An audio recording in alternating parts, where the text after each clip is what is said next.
A few years ago, I was challenged to read less books on leadership and more true stories about leaders. I call these nonfiction storybooks. Last session, I shared my top two nonfiction storybooks of all time, and today I want to give you numbers 3 through 5. Number 3, The Boys in the Boat by Daniel James Brown. Now, this book follows the quest of 9 Americans to win gold at the 1936 Berlin Olympics in the sport of rowing. The story follows Joe Rance, who is a teenager without a family, and he is the quintessential underdog. And together with his teammates, they show how determination, hard work, and even pushing through pain can create joy, camaraderie, and help you accomplish some of your most significant goals. This quote, I think, sums up the book. It's when he, meaning Joe, talked about the boat that his words began to falter and tears welled up in his bright eyes. Finally, watching Joe struggle for composure over and over, I realized that the boat was something more than just the shell or its crew. To Joe, it was a shared experience, a singular thing that had unfolded in a golden sliver of time long ago, when 9 good-hearted young men strove together, pulled together as one, gave everything they had for one another, bound together forever by pride, respect, and love. Number 4, Just As I Am by Billy Graham. Now, this is Billy Graham's autobiography.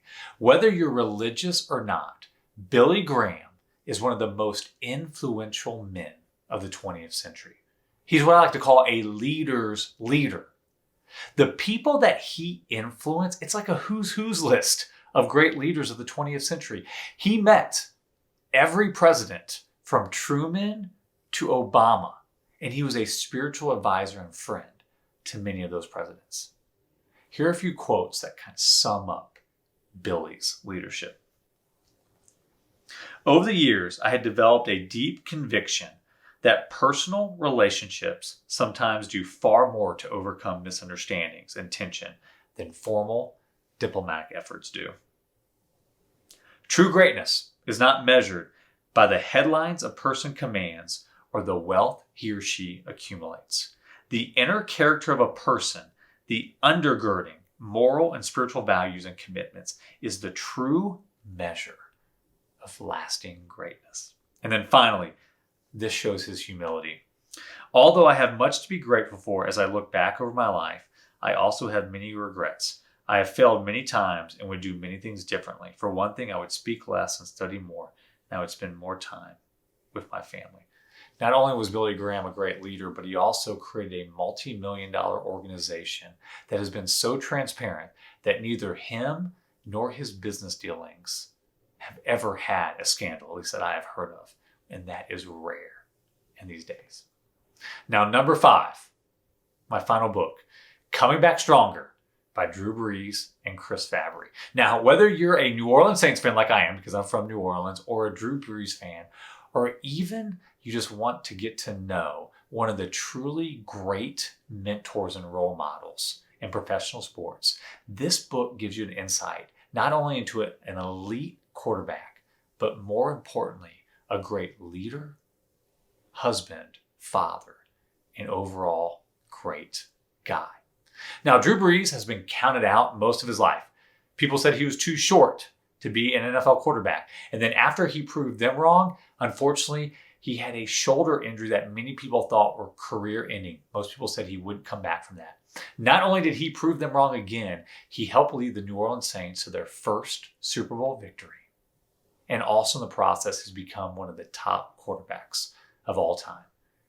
Here are a few quotes about Drew Brees.